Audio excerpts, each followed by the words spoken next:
Bismillahirrahmanirrahim. Assalamualaikum warahmatullahi wabarakatuh.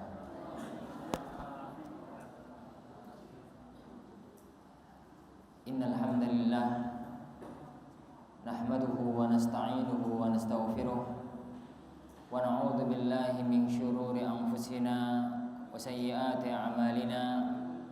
May yahdihillahu fala mudilla lahu wa may yudlil fala hadiya lahu. Asyhadu an la ilaha illallah wahdahu la syarika lah wa asyhadu anna Muhammadan abduhu wa rasuluh. Ya ayyuhalladzina amanu taqullaha haqqa tuqatih wa la tamutunna illa wa antum muslimun. Ya ayyuhan nasu taqu rabbakumul ladzi khalaqakum min nafsin wahidah wa khalaqa minha zawjaha وبث منهما رجالا كثيرا ونساء واتقوا الله الذي تساءلون به والأرحام إن الله كان عليكم رقيبا يا أيها الذين آمنوا اتقوا الله وقولوا قولا سديدا يصلح لكم أعمالكم ويغفر لكم ذنوبكم ومن يطع الله ورسوله فقد فاز فوزا عظيما.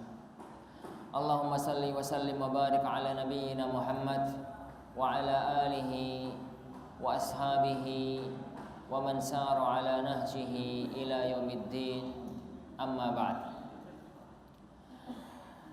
Para bapak, para ibu, para jamaah sekalian, jamaah pengajian umum rahmatan lil alamin Masjid Besar At-Taqwa Bojonegoro yang dimuliakan oleh Allah Subhanahu wa taala. Kita bersyukur kepada Allah Subhanahu wa taala.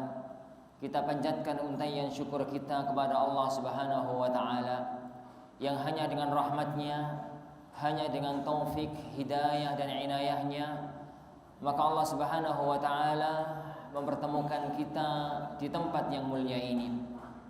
Mempertemukan kita di kondisi yang sangat agung ini.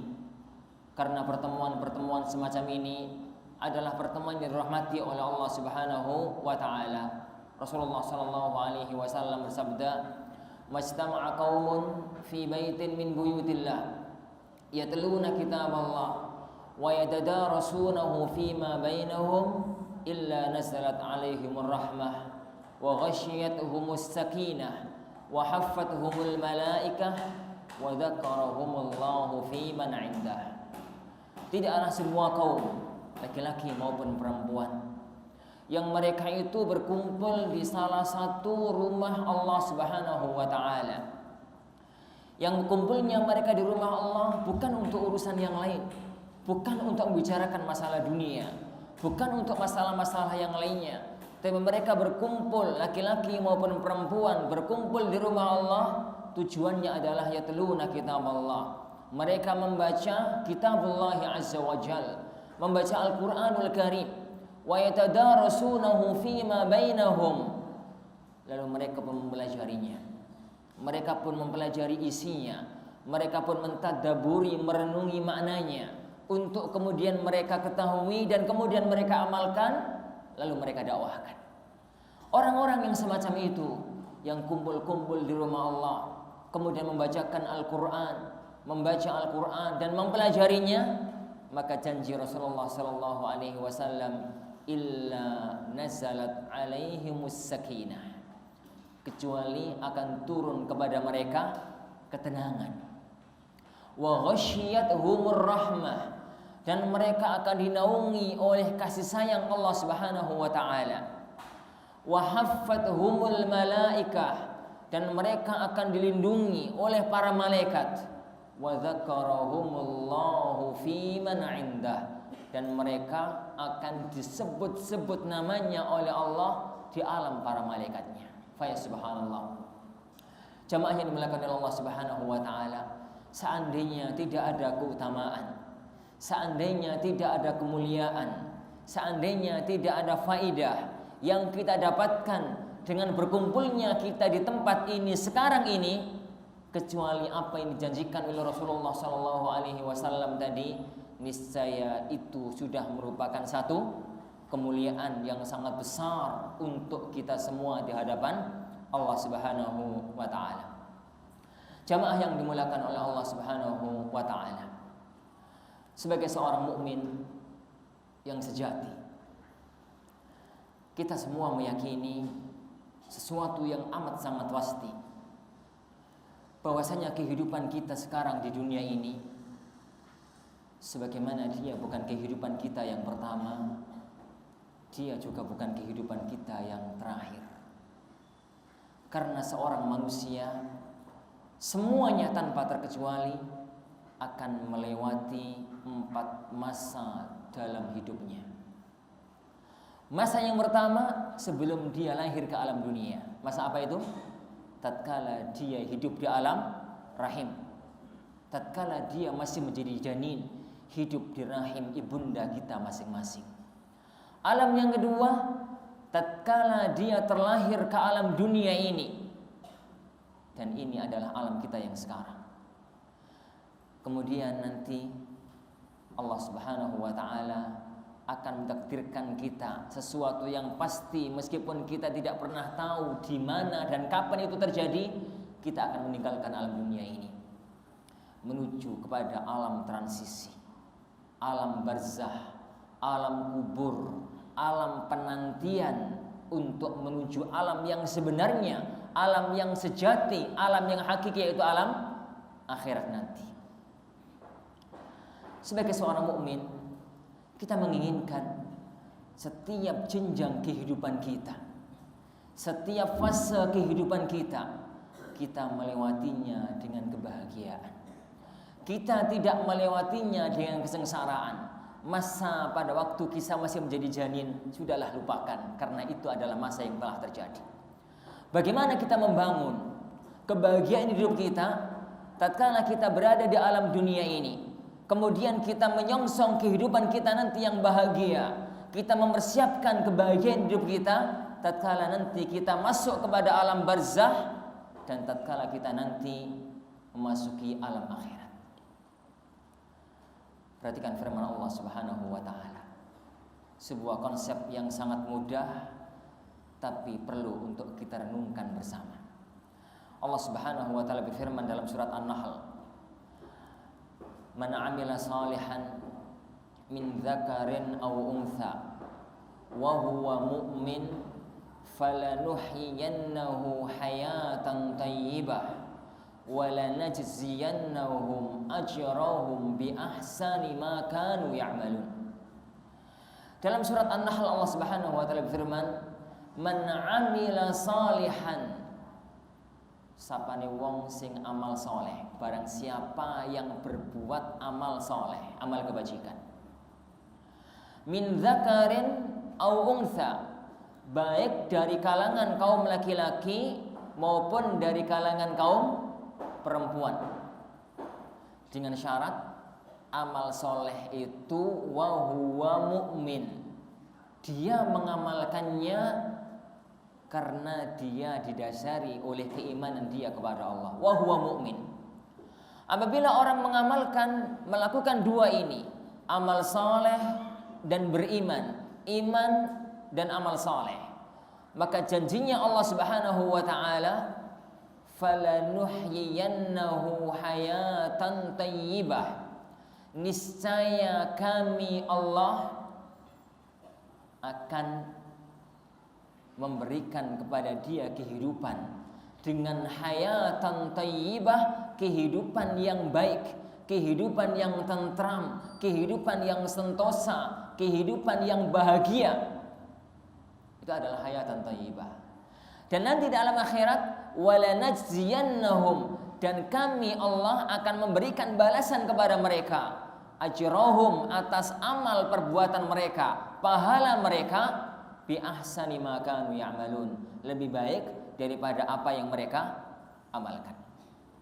Dalam ayat ini Allah Subhanahu wa taala memberikan janji kepada kita, dan kita mengetahui Allah tidak pernah menyelisih janjinya. Innallaha la yukhliful mi'ad, bahwasanya Allah tidak pernah menyelisihi janji. Di sini Allah Subhanahu wa taala menjanjikan dua kebahagiaan. Kebahagiaan yang pertama, kebahagiaan tatkala kita masih hidup di alam dunia ini, hayatan thayyibah. Kebahagiaan yang kedua adalah kebahagiaan tatkala nanti seseorang memasuki alam akhirat nanti. Karena dua hal ini yang perlu kita pikirkan wahai kaum muslimin dimuliakan Allah Subhanahu wa taala. Inilah pembeda antara cara berpikir kaum mukmin sejati dengan orang-orang yang mereka bukan mukmin. Banyak orang itu yang kalau berbicara tentang kebahagiaan, itu bicara kebahagiaan hanya tatkala membicarakan dunia. Tapi mereka melupakan bahwasanya di sana ada kebahagiaan yang jauh lebih hakiki, kebahagiaan alam akhirat. Maka sebagai seorang mukmin, kita tatkala mikir kebahagiaan, kita mikir bahagia dunia dan bahagia tatkala nanti kita bertemu kepada Allah Subhanahu wa taala. Dan kalau kita timbang dua kehidupan kita, kehidupan dunia kita dan kehidupan akhirat kita, maka akan kita ketahui satu keyakinan yang pasti, bahwasanya kehidupan yang hakiki, kehidupan yang sejati adalah nanti tatkala kita bahagia di alam surga, tatkala kita bahagia di alam akhirat. Kenapa? Kehidupan di alam dunia ini penuh dengan romantika. Kehidupan di alam dunia ini manusia itu selalu berada di atas jalan yang penuh dengan lika-liku siapapun dia. Tapi apapun namanya, bahwasanya Allah Subhanahu wa taala menjanjikan kehidupan yang bahagia dunia akhirat bagi orang yang mau mengamalkan dua hal yang Allah sebutkan tadi. Apa tadi yang pertama? Wa huwa mu'min. Orang itu beriman. Yang kedua, man amila salihan, orang itu beramal saleh. Konsep yang pertama yang Allah Subhanahu wa taala sampaikan kepada kita, para bapak dan ibu sekalian, konsep yang pertama yang Allah berikan kepada kita, yang Allah sampaikan kepada kita, yang Allah paparkan kepada kita adalah faktor keimanan. Keimanan kita kepada Allah Subhanahu wa taala, keimanan kita kepada akan datangnya hari akhir, keimanan kita yakni kepada para rasul dan kepada para malaikat. Itu adalah syarat utama orang itu bahagia dunia dan akhirat. Kalau kita bicara tentang kebahagiaan akhirat yang itu dilandasi oleh keimanan, ini adalah satu kepastian. Karena kebahagiaan alam akhirat adalah tatkala orang terbebas dari neraka dan orang masuk ke dalam surganya Allah Subhanahu wa taala. Allah Subhanahu wa taala mengatakan dalam Ali Imran, "Faman zuhziha 'anil nar wa udkhilal jannah faqad faz." Barang siapa yang dia itu dikeluarkan, dibebaskan, dijauhkan dari api neraka, wa udkhilal jannah, dan dia dimasukkan ke dalam surga, faqad faz, maka dia telah menjadi orang yang beruntung. Beruntung yang hakiki. Bagaimana tidak wahai kaum muslimin yang dimuliakan Allah Subhanahu wa taala? Kehidupan di sana, kalau orang sudah kadung bahagia, maka dia bahagia selamanya, tidak pernah sengsara. Dan orang kalau sudah kadung masuk neraka, dia tidak akan pernah bahagia selama dia dalam neraka, kecuali tatkala dia sudah masuk ke dalam surga. Cobalah renungkan gambaran Rasulullah SAW tentang kenikmatan surga yang digambarkan oleh Allah Subhanahu wa taala dalam hadits qudsi, a'adattu li'ibadiyas shalihin. Apa? Ma la 'ainun ra'at wa la udhunun sami'at wa la khatara 'ala qalbi bashar. Saya telah menyediakan untuk hamba-hambaku yang beriman surga, yang surga itu ma la 'ainun ra'at, tidak pernah sekalipun pernah dipandang oleh mata, wala udhunun sami'at, tidak pernah sekalipun pernah didengar oleh telinga, wala khatara ala qalbi bashar, dan belum pernah terbetik dalam pikiran manusia. Bagaimana mungkin akan terbetik dalam pikiran manusia? Padahal Rasulullah SAW memberikan satu gambaran bahwasanya Allah menciptakan 99 nikmat. Allah menciptakan 100 nikmat dalam Sahih Muslim. Allah menciptakan innallaha khalaqa mi'ata ni'mah. Sesungguhnya Allah menciptakan 100 nikmat, 100 rahmat. Bukan berarti nikmat dan rahmatnya Allah hanya 100, tapi Rasulullah menyebutkan Allah menciptakan 100 rahmat. Yang satu Allah turunkan ke alam dunia. Dengan satu nikmat inilah semua makhluk yang ada di alam maya pada ini, sejak zaman sebelum Nabi Adam sampai nanti hari kiamat, baik itu manusia maupun jin maupun malaikat maupun binatang maupun semua makhluk Allah yang lain, mendapatkan nikmat-nikmat yang sangat berharga.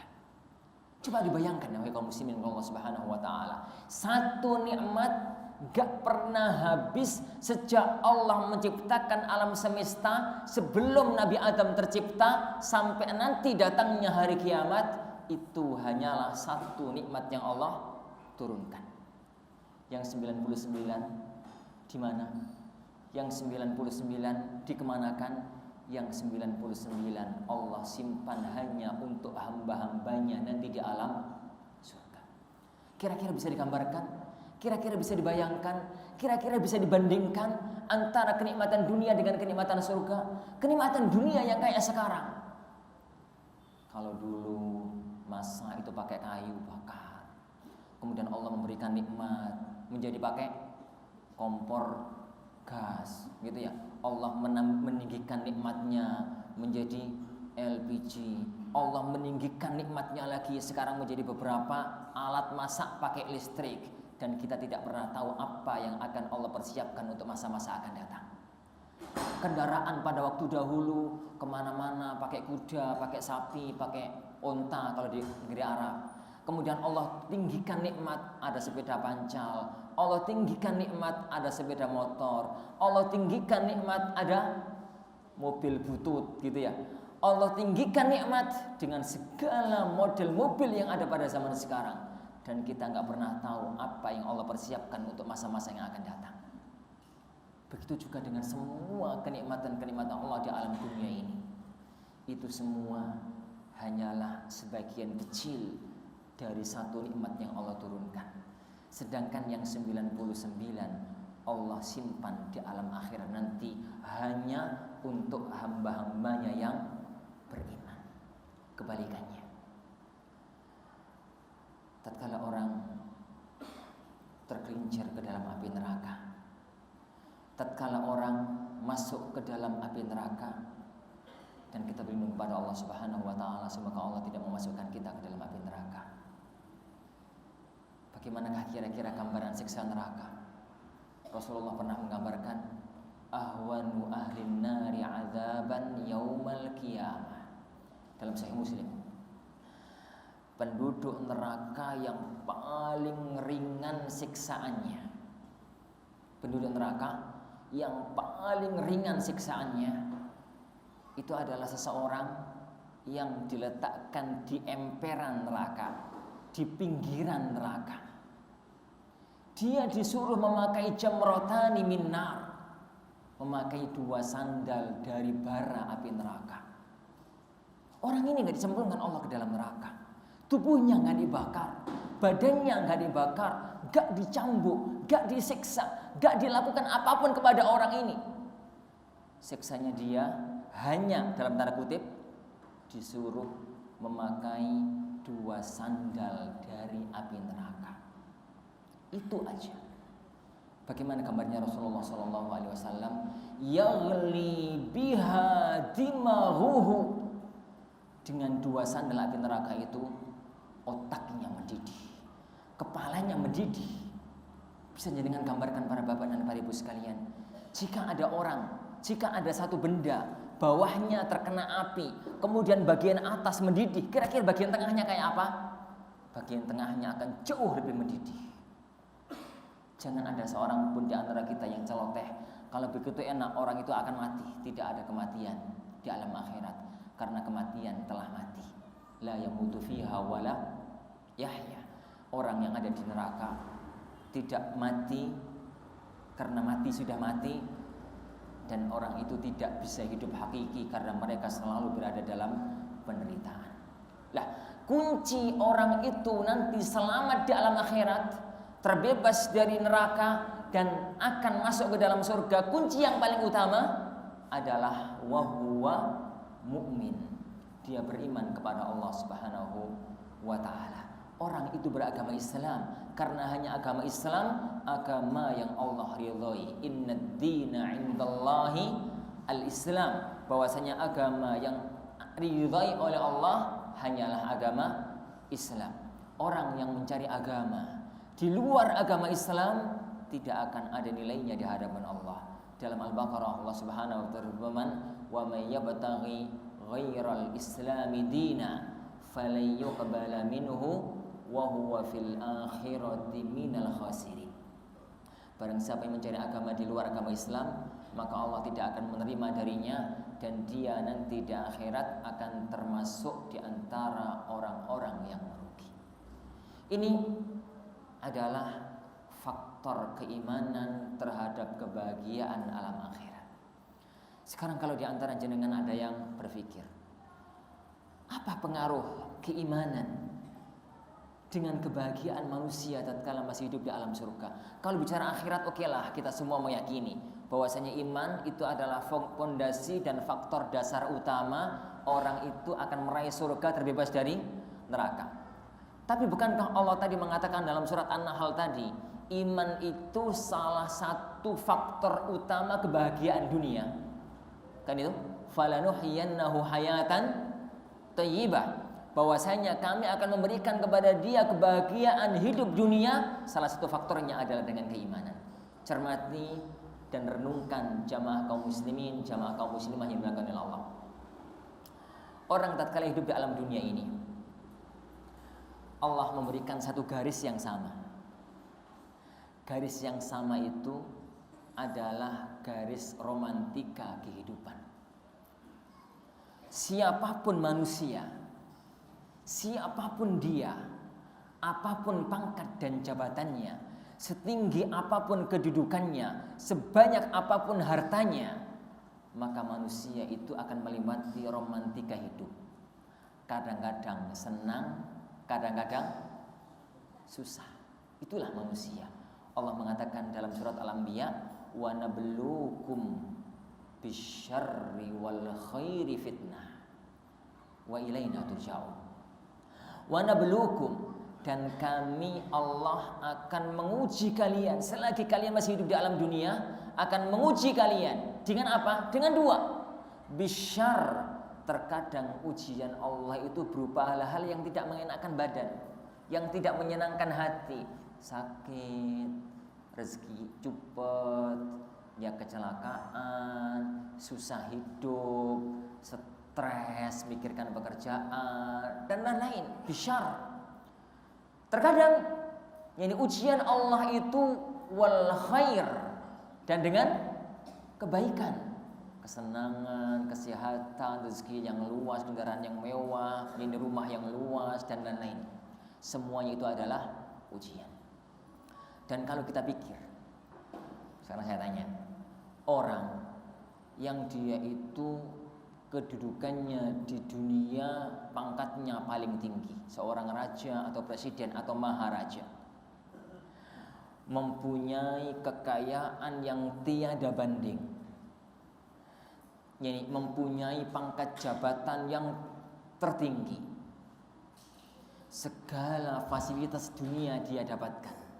Saya tanya, apakah orang itu pernah menangis? Apakah orang semacam itu pernah bersedih atau pernah menangis? Apa jawabannya? Pernah. Bahkan sering. Bahkan sering. Buktikan aja. Itu yang di film-film itu, di sinetron-sinetron itu, orangnya apa itu rumahnya mewah-mewah, kendaraannya mewah-mewah, isinya nangis terus sinetron-sinetron. Tukaran.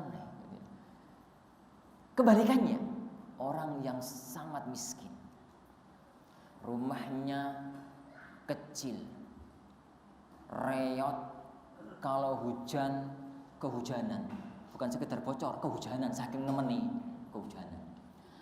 Apakah orang semacam itu pernah tersenyum dan tertawa dalam hidup? Pernah. Itulah kehidupan manusia. Manusia di alam dunia akan melewati masa-masa itu. Ini akan melewati masa-masa itu. Kadang-kadang dia itu senang, kadang-kadang dia itu susah. Senang dan susah adalah romantika kehidupan siapapun dia tanpa terkecuali.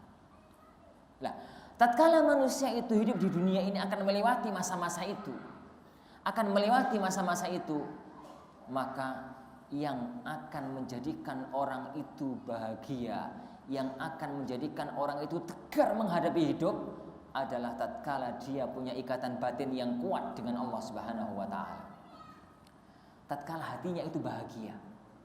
Tatkala hatinya itu bahagia.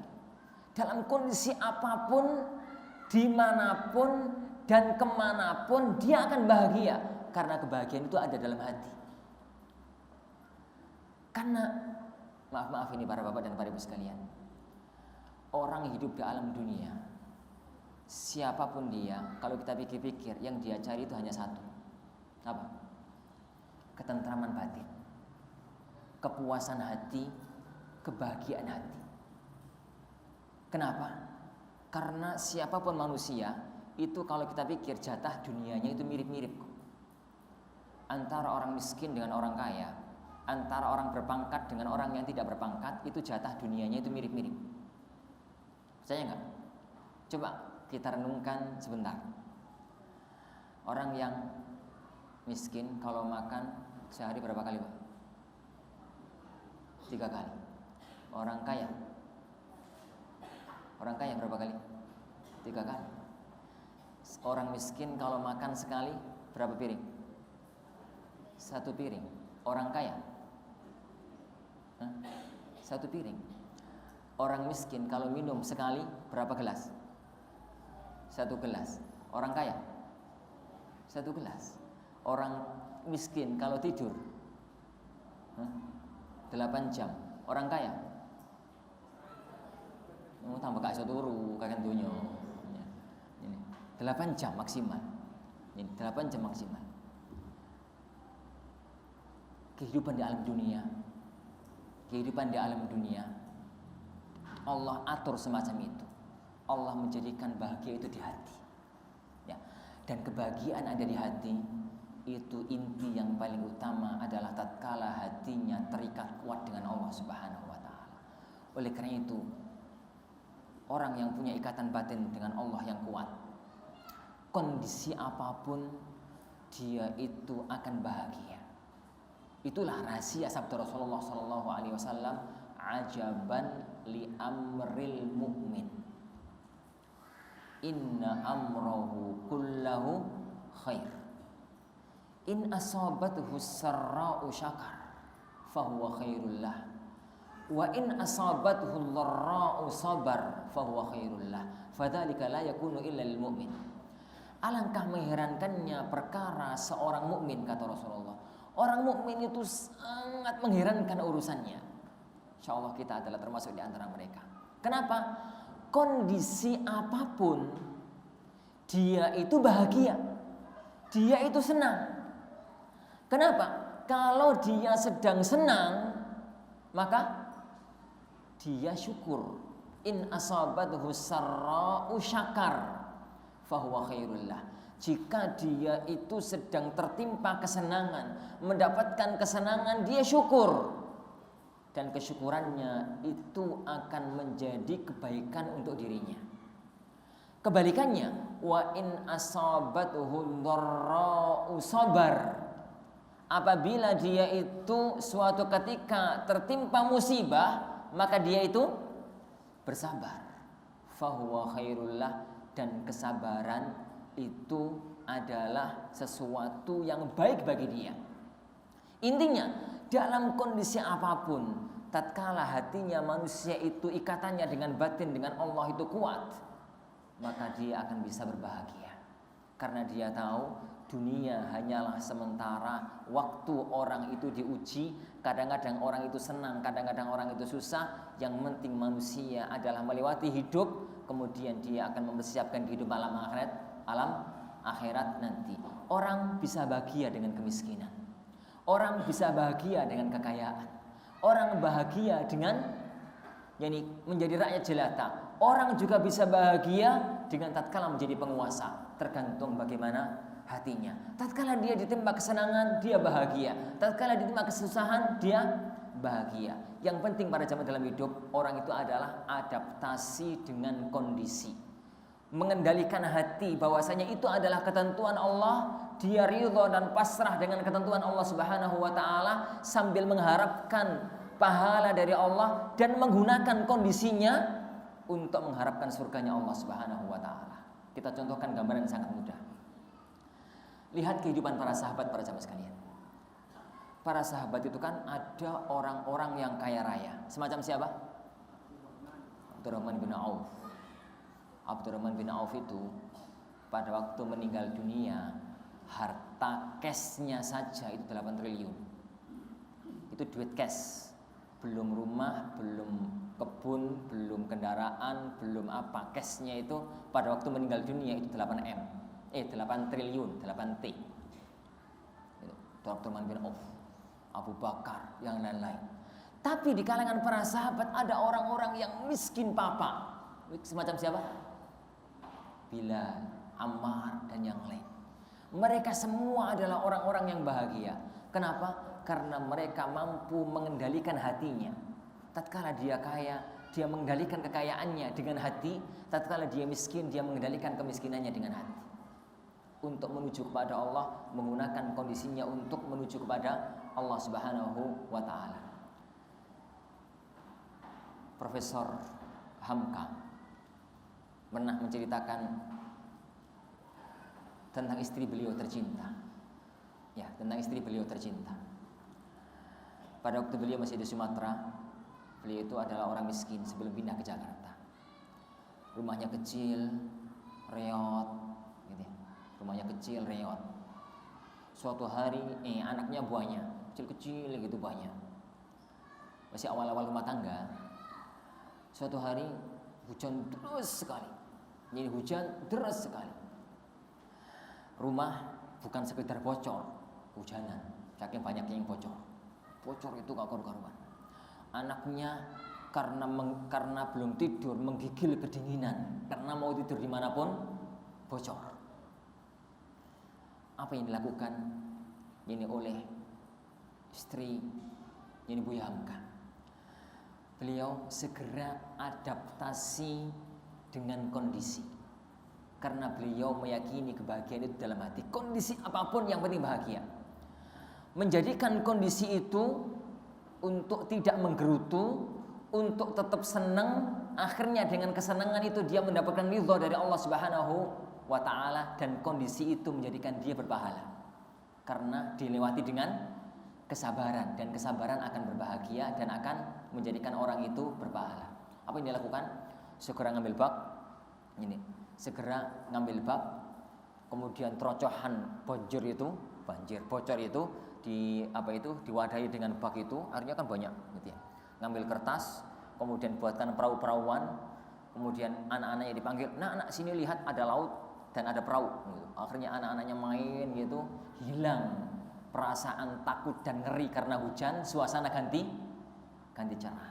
Adaptasi dengan kondisi untuk mencari ridho ilahi. Suatu hari jenengan janjian sama teman, atau suatu hari jenengan pergi mau ke Jakarta deh, mau ke Jakarta, kemudian ke Juanda karena akan melakukan perjalanan pakai pesawat. Jadwalnya pesawat itu jam 4. Ya, jadwal pesawat itu jam 4. Cepat-cepat sini Juanda berapa jam, Pak? 2 jam, 3 jam, 2 jam. Berangkat jam 1, sampai sana jam 3. Ya, ini karena kan harus check in dan macam-macam. Sampai sana jam setengah 4 masuk. Tiba-tiba ada pengumuman pesawat delay, akan berangkat jam 6. Perasaan jengkel, marah, campur aduk jadi satu.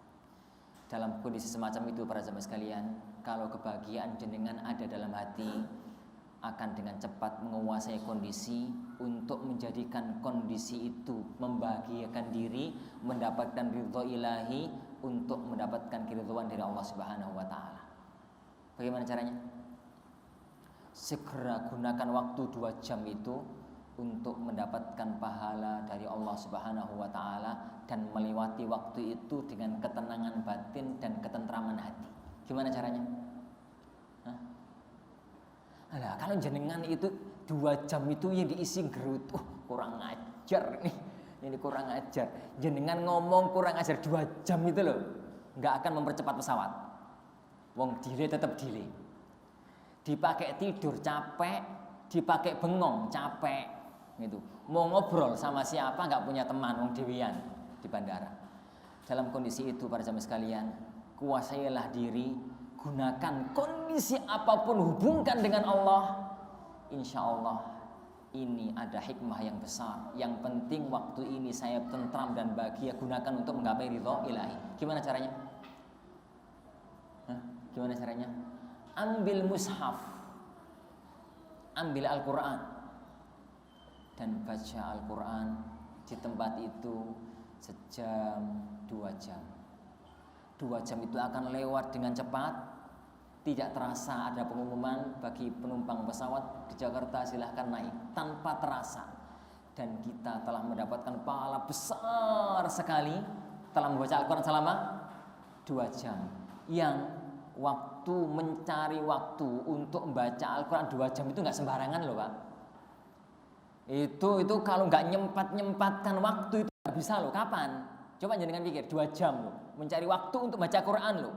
Pagi siap-siap ke sekolah ngantarkan anak, siang di tempat kerjaan, malam ngantuk. Paling banter biasanya kita baca Quran itu kan setengah jam, ba'da maghrib sampai isya, atau mungkin lebih dari itu, ba'da subuh atau mungkin ba'da maghrib.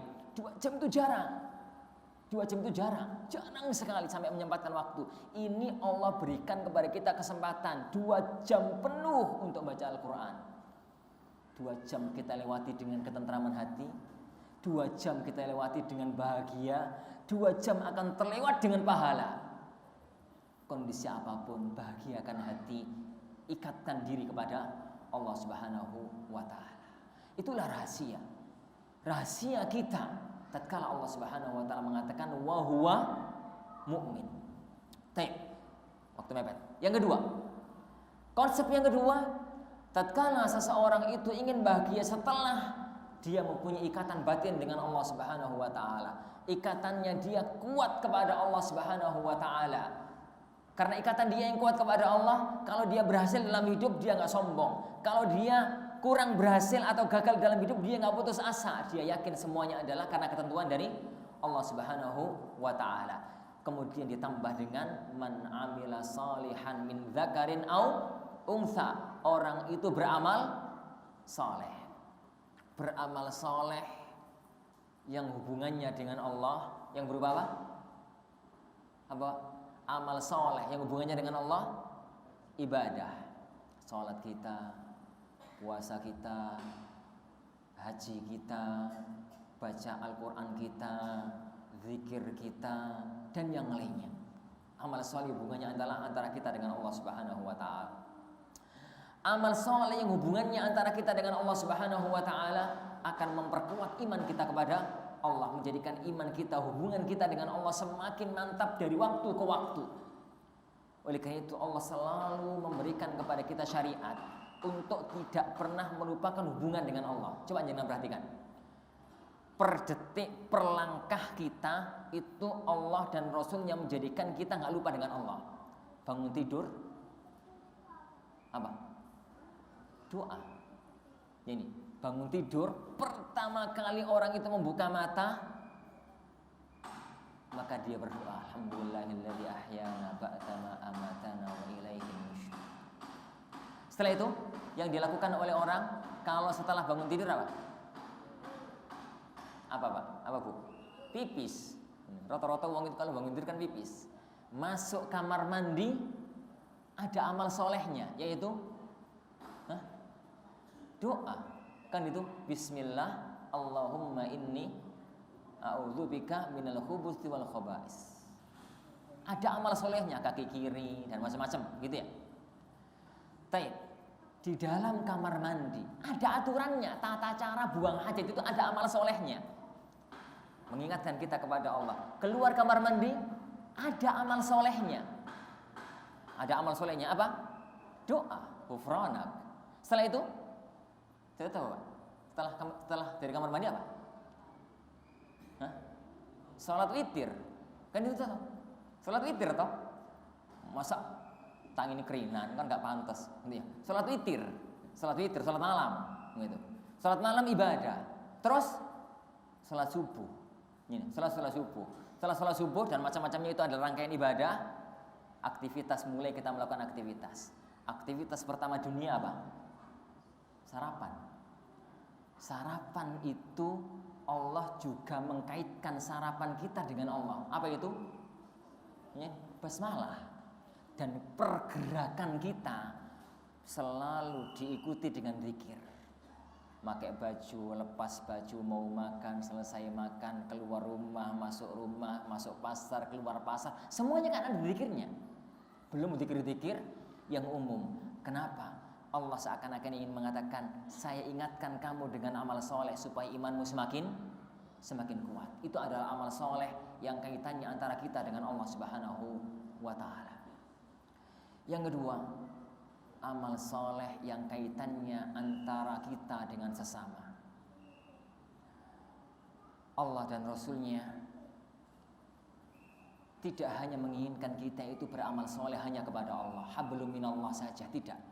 Tapi kita juga diperintahkan oleh Allah untuk membangun amal soleh antara kita dengan sesama, dengan siapapun, dengan manusia, dengan jin, dengan malaikat, dengan binatang, dengan lingkungan, dengan manusia, dengan orang terdekat kita. Siapa? Orang tua. Wabil walidaini ihsana. Hendaknya kalian itu berbuat baik, bakti sama orang tua, sampai pun orang tuanya itu kafir. Dengan istri dan keluarga, wa'ashiruhunna bil ma'ruf. Pergaulilah istri-istrimu dengan cara yang baik, dengan cara yang bagus. Dengan anak-anak, mendidik mereka dengan cara yang bagus. Dengan tetangga, Rasulullah mengatakan mazala Jibril yusini yani anil jar hatta dhanantu annahu sayuwarithuni. Jibril itu sering sekali menasihati kepadaku untuk berbuat baik sama tetangga, sampai saya bayangkan kalau saya mati tetanggaku itu mewarisi aku. Saking kerasnya Jibril menasihati tentang urusan tetangga, dengan teman, dengan yang lain, yang dalam dunia perdagangan, dalam ini, dalam itu. Amal soleh dengan sesama. Ini, amal soleh dengan sesama. Bukan hanya dengan manusia, wahai kaum muslimin yang Allah Subhanahu wa Ta'ala. Bukan hanya dengan manusia. Allah Subhanahu wa Ta'ala dan Rasulnya sampai menginginkan, memerintahkan kepada kita amal soleh itu dengan makhluk selain manusia. Siapa yang memberikan contoh? Allah dan Rasulnya mensyariatkan kita beramal soleh kepada jin. Ya, kepada jin. Kepada jin, makhluknya nggak pernah kita lihat. Tapi Allah dan Rasulnya memerintahkan kita untuk beramal soleh dengan jin. Siapa bisa memberikan contoh? Rasulullah Shallallahu Alaihi Wasallam melarang kita kalau cawi, kalau berak, terus jauh dari rumah, pas di sawah, rawono sumur, rawono kali, itu kan pakai apa, Pak? Pakai batu, toh? Itu namanya dalam fikih istijmar, istinja, gitu ya. Itu diperintahkan batu atau yang semisalnya. Hindari, hindari apa? 2, 1, benda najis, kotoran. 2, tulang. Para ulama menambahkan 3, makanan. Cawi pakai roti kering, ini. Cawi pakai benda najis, ini kotoran apa wis kering ngono. Ya jangan. Salah satunya adalah nggak boleh pakai tulang.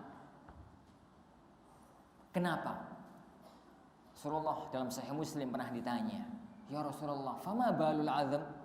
Ya Rasulullah, kalau kotoran nggak boleh pakai cawi, wajar ya Rasulullah. Najis nggak boleh dibersihkan pakai najis, itu jeruk makan jeruk, nggak ada gunanya. Ya. Kalau pakai makanan manusia itu wajar ya Rasulullah, karena itu makanan manusia. Masa makanan manusia dibuang-buang hanya untuk itu? Kalau tulang ya Rasulullah, untuk apa? Kok nggak boleh cawik pakai tulang? Rasulullah mengatakan, huwa ta'amu ikhwanikum minal jin. Dia adalah makanan saudara-saudara kalian dari bangsa jin. Allah mentakdirkan kalau jin itu mendapatkan tulang itu kayak dagingnya banyak. Lah kalau jin ngambil mau dimakan bau itu kan kasihan. Maka Allah memerintahkan kita untuk bermuamalah yang baik dengan jin dengan cara semacam itu. Dengan malaikat. Siapa yang mampu menunjukkan satu syariatnya Allah, di mana Allah dan Rasulnya memerintahkan kita bermuamalah yang baik dengan para malaikat. Banyak kok ini. Kali ini banyak. Apa contohnya salah satunya? Apa contohnya salah satunya? Rasulullah sallallahu alaihi wasallam mengatakan, man akala thawman aw basala fala yaqrabanna masjidana fa innal malaikata yudzauna kama yudza bani adam. Apabila diantarkan ada yang makan bawang mentah, bawang putih atau bawang merah yang mentah, gitu ya, jangan langsung ke masjid, karena bau itu bau yang tidak disenangi oleh malaikat. Dan malaikat itu merasa tidak enak dengan bau itu, merasa tersakiti dengan bau-bauan yang gak enak. Kayak anak manusia juga tersakiti dengan bau-bauan yang tidak enak. Muamalah yang baik dengan para malaikat. Sampai suatu ketika Rasulullah Shallallahu Alaihi Wasallam, pada waktu mau mengantarkan jenazah ke kuburan, beliau itu dibawakan seekor unta. Ya Rasulullah, jenengan naik unta ini kita ke kuburan. Beliau mengatakan, saya jalan kaki aja. Beliau jalan kaki dari rumah beliau kemudian ke kuburan Baqi. Selesai dari kuburan Baqi, selesai menguburkan, sahabat yang tadi menawarkan untanya tadi itu kemudian beliau datang lagi kepada Rasulullah. Ya Rasulullah, barangkali tadi nggak mau, sekarang barusan kuburkan capek, tolong jenengan naik unta untuk kita pulang. Nah, beliau kemudian naik. Para sahabat ini melihat perbedaan, tadi Rasulullah nggak mau, sekarang mau. Kemudian beliau ditanya, ya Rasulullah, ngapain sih? Tadi nggak mau naik unta, nggak naik kendaraan, sekarang kok mau? Gitu. Maka beliau mengatakan, ala astahi minal malaika. Tidakkah saya malu kepada para malaikat? Tadi jenazah yang tadi itu pengantarnya banyak dari para malaikat yang ikut mengantar ke kuburan. Mereka semuanya berjalan. Apakah tatkala malaikat berjalan saya naik kendaraan? Adapun sekarang para malaikat itu telah pulang, saya pun gak apa-apa naik kendaraan. Jadi Rasulullah itu juga punya unggah-ungguh dengan para malaikat. Taib, dengan binatang, apa contohnya? Ini kalau binatang ini banyak deh contohnya. Kalau binatang ini banyak. Yang paling mudah yang kita sebutkan adalah sabda Rasulullah sallallahu alaihi wasallam, innallaha katabal ihsana fi kulli syai'. Sungguhnya Allah Subhanahu wa taala mewajibkan kita itu berbuat baik untuk segala sesuatu. Rasulullah memberikan contoh, fa idza qataltum fa ahsinul qitlah, fa idza dzabhtum fa ahsinu adzibhah. Yani apabila kalian membunuh orang, perbagusilah cara membunuh. Perang melawan orang kafir, kemudian kita membunuh lawan, jangan dipreteli, kasihan. Cancang kupingi potong, hitungi hirungi dipotong, terus tangani dipotong, terus terakhir baru dibunuh. Hukum cincang dan hukum picis itu haram, sampai pun yang diperlakukan itu adalah orang kafir. Kan Rasulullah melarang muslah, mencincang lawan, meskipun yang dilakukan itu adalah orang kafir. Kalau kalian menyembelih binatang, sembelilah dengan cara yang bagus, kata Rasulullah. Ini gimana caranya? Tajamkan pedang dan jadikan binatang itu secepatnya mati. Oleh karena itu para jamaah sekalian, mumpung ini menjalani Idul Adha ya, mumpung menjalani Idul Adha gitu, nggak kepikiran mau menyampaikan hadis itu. salah satu di antara aturan agama kita tatkala nyembelih korban, pertama itu adalah pedangnya itu benar-benar tajam. Engko lembelih sapi ngok gak tembus-tembus, kasihan sapi ini sakit gitu. Yang kedua, Rasulullah mengatakan jangan sampai ngasah pedang itu di hadapan binatangnya. Ada seorang sahabat itu mau nyembelih onta, itu pedangnya diasih di depannya. Onta itu lihat, pedang itu arepe mateni aku, arepe membunuh aku. Rasulullah mengatakan, ataqtuluhu marratain? Apakah kamu akan membunuh binatang itu 2 kali? Yang pertama takutnya karena masih diasah. Yang kedua matinya. Oleh karena itu para ulama kita mengatakan kalau memang ngasah pedang di hadapan binatangnya nggak boleh, apalagi nyembelih binatang di hadapan binatang lain. Dan ini yang sering terjadi kesalahan di tengah-tengah kita. Melih sapi 10 jajar 1 2 3 4 5 6 10 gitu. Satu dibawa ke sini, seret gitu. Yang kedua giliranku. Terus yang kelima aku sik lorong kas. Kasihan. Pisahkan tempat sapi dengan tempat nyembelih. Minimalnya kasih tabir sehingga proses penyembelihan itu tidak diketahui oleh sapi yang lain. Itu adalah proses, itu adalah salah satu di antara amal soleh seorang mukmin yang Allah syariatkan untuk diamalkan kepada siapa? Binatang. Suatu hari Rasulullah Shallallahu Alaihi Wasallam ke persawahan kota Madinah. Tiba-tiba ada seekor onta itu datang kepada Rasulullah nangis. Rasulullah kan seorang nabi, jadi diberikan kemampuan untuk itu. Rasulullah kemudian ngomong, siapa pemilik unta ini? Saya ya Rasulullah, kata pemuda Ansar.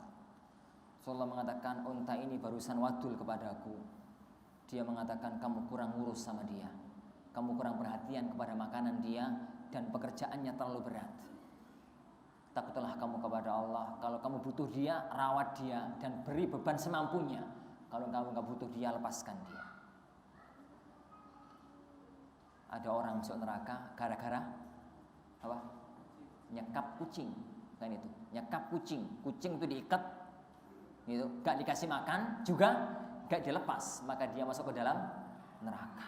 Jadi agama kita itu mengatur amal soleh, mulai dari amal soleh kepada Allah, amal soleh kepada manusia, muslim atau kafir, mengatur amal soleh kepada jin, malaikat, sampai pun binatang. Dan orang para jamaah sekalian, kalau dia itu beramal soleh, hidupnya itu dibangun di atas amal soleh, maka insya Allah hidupnya akan tentram.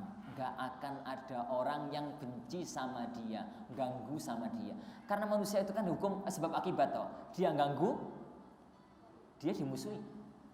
Dia berbuat baik, orang lain berbuat baik sama dia. Fama jazaul ihsani illal ihsan, kata Allah. Firman Allah, tidaklah perbuatan baik itu pahalanya kecuali kebaikan. Dan manusia itu semacam itu. Lihat, orang-orang yang disenangi sama orang, rata-rata dia juga berbuat baik sama mereka. Orang yang dibenci sama orang, rata-rata itu adalah karena dia juga berbuat jahat sama mereka. Orang yang diganggu oleh jin itu rata-rata sebabnya adalah karena dia juga ganggu jin. Orang yang diganggu sama binatang, ada kemungkinan juga dia karena ganggu binatang tersebut. Intinya konsep ini perhatikan para jamaah sekalian. Ini konsep gambaran umum ya. Konsep gambaran umum. Barang siapa yang mau hayatan thayyibah di dunia, kemudian hidup yang bahagia di dunia dan hidup yang bahagia nanti dalam akhirat, pegang 2 konsep ilahi. Apa itu? Iman dan amal soleh. Iman akan mengukur dia masuk surga atau neraka tatkala nanti dia di alam akhirat. Iman yang akan menjadikan hatinya tentram dan bahagia di surga, di dunia, karena dia mempunyai ikatan batin dengan Allah Subhanahu wa taala. Kondisi apapun akan menjadikan hatinya tentram, akan menjadikan hatinya bahagia. Dia gunakan kondisinya untuk menggapai ridha Allah dan surga Allah. Diteruskan dengan amal soleh. Amal soleh yang berupa ibadah akan menguatkan ikatan batin dia kepada Allah. Amal soleh kepada sesama akan menjadikan dia hidup tentram di antara sesama. Kalau memang ini yang dia lakukan, maka dia akan tentram dimanapun dia berada. Karena dengan sesama dia baik dan dia akan diperbaiki. Dan dia akan mengharapkan pahala balasan yang jauh lebih mulia nanti, yang jauh lebih bahagia nanti tatkala dia sudah berada di dalam alam akhirat, bertemu nanti dengan Allah Subhanahu wa taala. Jamaah yang dimuliakan oleh Allah Subhanahu wa taala. Ini yang bisa saya sampaikan tepat jam 5. Mudah-mudahan Allah Subhanahu wa taala menjadikan kita adalah di antara orang-orang yang mempunyai keimanan yang teguh.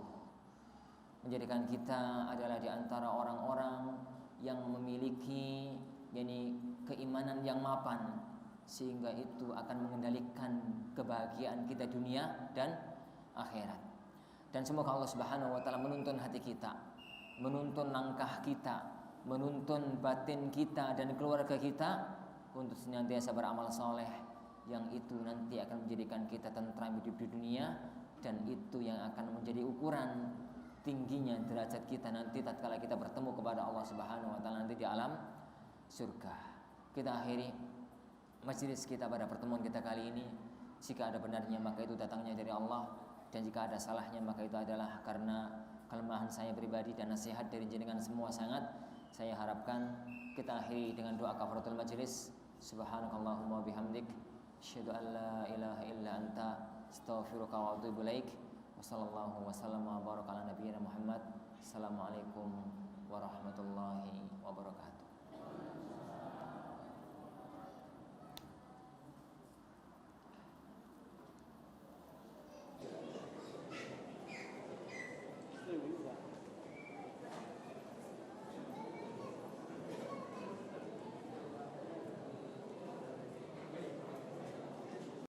Suara Al-Iman, sarana penyubur keimanan.